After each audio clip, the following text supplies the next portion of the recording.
नमस्कार. साखी कहे कबीर. कबीरांचे दोहे आणि त्याचं स्वैर मराठी रूपांतर. हे मराठी रूपांतर केलेलं आहे सौ मनीषाताई अभ्यंकर यांनी. भाग आपला चाललाय 328वा, प्रकरण 61. गुरु शिष हे राकव अंग. दोहे आज आपण घेणार आहोत 16 ते 18. प्रथम आपण 16वा दोहा ऐकूयात. ऐसा सतगुरु जो मिले तूठा करे पसाऊ, मुक्ति द्वारा मोकला सहजे आऊ जाऊ. ऐसा सतगुरु जो मिले तूठा करे पसाऊ, मुक्ति द्वारा मोकला सहजे आऊ जाऊ. कठीण शब्दांचे अर्थ ऐकूयात. तूठा. तूठा म्हणजे संतुष्ट. पसाऊ म्हणजे प्रसाद किंवा कृपा. मोकला उघडे. दोह्याचा अर्थ ऐकूयात. कबीर म्हणतात की जो माझ्यावर संतुष्ट होऊन माझ्यावर कृपा करेल असा गुरु मला मिळाला तर मुक्तीचं दार खुलं होईल. मग तिथे सहजगत्या मला जाता येईल. सद्गुरूच शिष्याला मुक्तिधामाचा मार्ग किंवा रस्ता दाखवतात. त्यांनी सार शब्दाचा उपदेश केला की त्यानुसार साधना करून शिष्य मोक्षधामाप्रत जातो.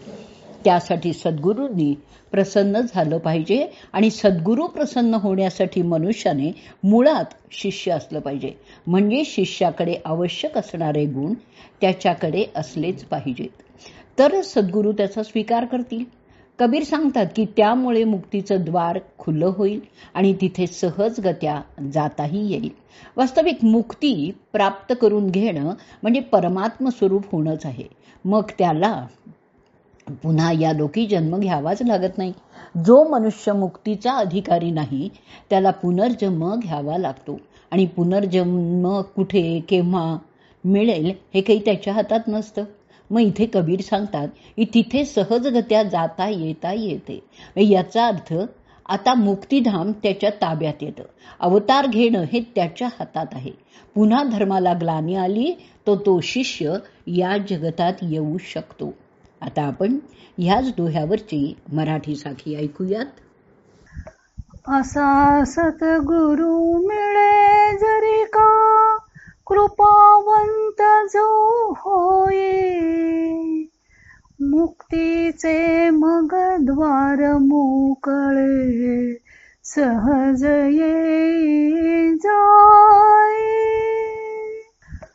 असा सतगुरु मिळे जरी का कृपावंत जो होये, मुक्तीचे मग द्वार मोकळे सहज ये जाये.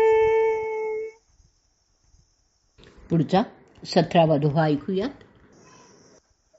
कबीर गागर जल भरे आजू काली जय फूटे, गुरुजुन चेतहि आपनो अघली जहिंगे लूटे. कबीर गागर जल भरे आजू काली जय फूटे, गुरुजुन चेतहि आपनो अघली जहिंगे लूटे. दोह्याचा अर्थ ऐकूयात. कबीर म्हणतात की हे शरीर पाण्याने भरलेल्या घागरीप्रमाणे आहे.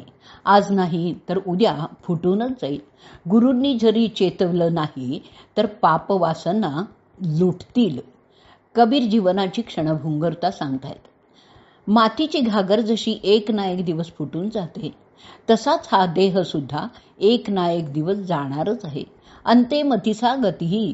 त्या न्यायाप्रमाणे मग जीव पुन्हा या जगात भोग भोगण्यासाठी येईल. मनात जोपर्यंत वासना आहेत तोपर्यंत जन्म मरणाचे फेरे काही चुकणार नाहीत. मग त्यासाठी उपाय एकच आहे, तो म्हणजे सद्गुरू. सद्गुरूंची प्राप्ती होताच जीवाला योग्य मार्ग कळतो आणि तो आत्मानात्म विवेक करतो. जीवनाची क्षणभंगुरता जाणून दैहिक सुखाकडील त्याचा ओढा कमी कमी होत जातो आणि अंती तो आपला उद्धारच करून घेतो. आता आपण ह्याच दोह्यावरची मराठी साखी ऐकूयात.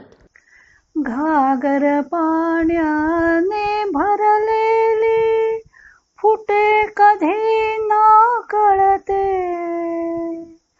गुरूंनी जागृत केले नाही, वासना जाळीते.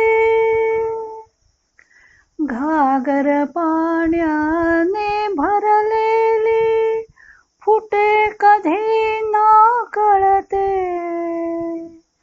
गुरूंनी जागृत केले नाही, वासना जाळीते. पुढचा 18वा दोहा ऐकूयात. जम काठेंगा है बुरा, ओह न सह्या जाए, एक जो साधु मोहि मिल्यो, लिया अंचल लाए.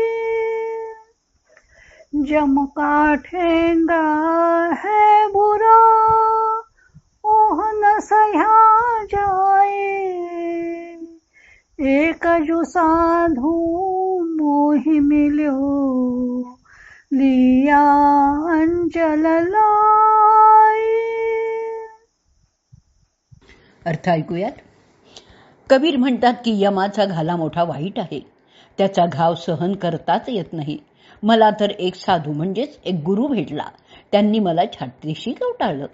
या जगात सगळ्यात भीती जर कोणाची आणि कोणती असेल तर ती फक्त मृत्यूची आहे आणि तो मृत्यू एक ना एक दिवस नक्कीच गाठणार आहे. त्याचा वारा जरी असह्य झाला ना तरी सहन करावाच लागणार आहे. मग इथे कबीर सांगतायत की त्याच्या तावडीतून सोडवणारे एकच सद्गुरू असतात, जे शिष्याचं कल्याण इच्छितात, त्याला योग्य मार्ग दाखवून त्याची मुक्तीची वाट मोकळी करतात. आता आपण ह्याच दोह्यावरची मराठी साखी ऐकूयात आणि या साखीबरोबरच आजचा भाग आपण इथे संपवूयात. यमाचा जो घाव तीक्ष्ण तो सहन करेल कोण,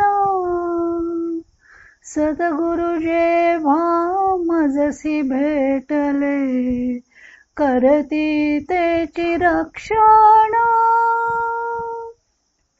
यमाचा जो घाव तीक्ष्ण तो सहन करेल कोण,